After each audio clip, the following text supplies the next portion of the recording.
Hello, this is Pastor Roland, checking in to see how you're doing. Hope you're doing better. Today, I want to talk about prayer. As you know, as you probably know, if you visited my website, I take prayer requests. I love prayer requests. I particularly like prayer requests from people who are having hard times. Hard times. Um, Hard times keep coming, don't they? Remember the Depression? There was a man named Studs Terkel. I think he was from Chicago, a writer, radio personality. He wrote a book called Hard Times. What he did, he actually went out and interviewed people, and he just asked them, what was your experience with the Great Depression? And then they talked, and he simply recorded what they said. And each chapter is a different person. It's very interesting because it's not him; it's what the person says. Hard times. Okay. So I understand. When I was a little boy, we had hard times. Very hard times. Well, not very hard times, but hard times. Of course, I didn't realize it because I was a kid.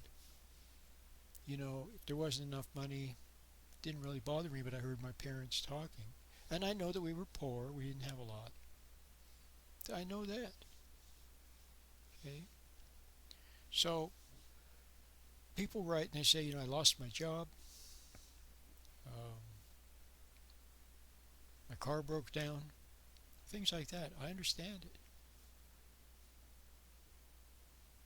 So those prayer requests I really like. Now, more about prayer. Prayer is, you know what prayer is? It's an attitude. It's a mindset. Some people pray all the time. They don't even realize it. Paul said to pray unceasingly. And what he meant was that you have an attitude of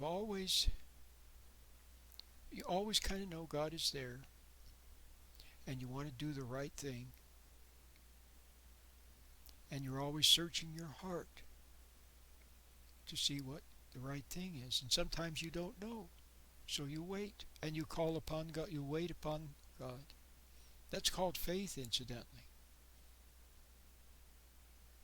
There's faith in the midst of doubt. See, doubt thoughts will always be coming. In fact, guess who's in charge of doubt thoughts? The bad guy, the guy with the horns. Okay? But the doubt thoughts are always there, making you doubt the wisdom of doing the right thing and tempting you to fall into worry. Can you see how worry is not faith? It's the opposite of faith. So that doesn't mean that we don't have to think about, well, what can we do? But what it means is you always are searching, always checking with your conscience. If there's a situation where I might do something, I check with my conscience. Okay, to see if it restrains me. And then if I don't know, sometimes I don't know what to do. See, not knowing is very good. It's good not to know, because basically we don't know anyway. Look, when things happen, when big things happen, you have a person who in your family in the hospital, or just big things happen, okay? Or there's a moment with your child. Some issue came up, and there's one of those very delicate moments with your child or with your partner. All the books in the world can't tell you what to say in that moment. The right thing must come from intuition. And so it's wonderful to not know. See, a lot of times I don't know, and then all of a sudden I do know. Why? Because I wait. And then through my intuition, I just wordlessly see. Or I just wordlessly know. And then I just move without even giving it any thought in that direction, and it's right. Okay. So when I put the microphone on, I don't know what I'm going to say. It always comes out different. Well, I don't plan what I'm going to say, but sometimes I'm surprised at how it comes out. Okay? Because it comes from I don't reach into my mind to try to plan what I'm going to say. I don't have a script. I just talk. Something good comes out. So what you need to do is to find that mindset, the prayer mindset, where um, you're always a little bit closer to God and not lost in your thinking and your imagination, which is tricky and which lies to you. Okay? Now your thoughts will still be there, looming up. What if this? What if that? How about this? How about that? This and that and this and that, raising all kinds of issues. So you need to stand back from those. So if you stand back from those, there they are, but you stand back from them and don't get lost in them. See, the thoughts are floating by like a river flowing by. You can be on the bank of the river, watching the river flow by. But if you jump into the river and go floating toward the rapids, you see what I mean? You can get pulled into the rapids. So you sit on the bank, watch the river flow by. Okay? That's what you need to learn how to do. So you're no longer lost in thinking. You're the observer of thinking. That's what you need. That's what my meditation helps you to do. It's just a little technique. It's so simple. Basically, you look at the inside of your eyelid. You close your eyes. You look at the inside of your eyelids, and you see little patterns of light.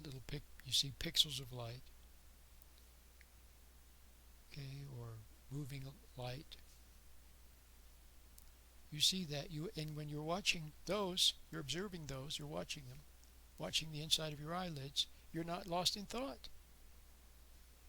Then later, thoughts will rise up. Okay? Then you can observe the inside of your eyelids again, you see? And when you learn that trick, I'll call it a trick, it's not really a trick, but when you learn that little technique, see, technique is too big of a word, so I almost want to call it a little trick. Then you can go through life and without being lost in your thinking. And when you get lost in thinking, then you'll notice it and snap out. See? Then you'll get lost in thinking again. You notice it and snap out. Get lost in thinking, notice it and snap out. You just keep snapping out. When you snap out, you're no longer subject to the thoughts. You're no longer ruled by what can come out of your mind, all those doubts and worries and fears. And what do they say? That 99% of the things people worry about never happen anyway. Okay? So worry's not going to do you any good. But if you get close to your intuition, then you might realize a solution. See, when you're sucked down into thinking and worried, you're part of the problem. When you stand back,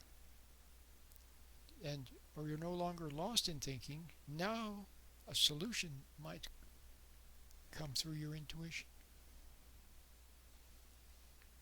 Okay? All right. So, you should try the meditation. Could do you a world of good.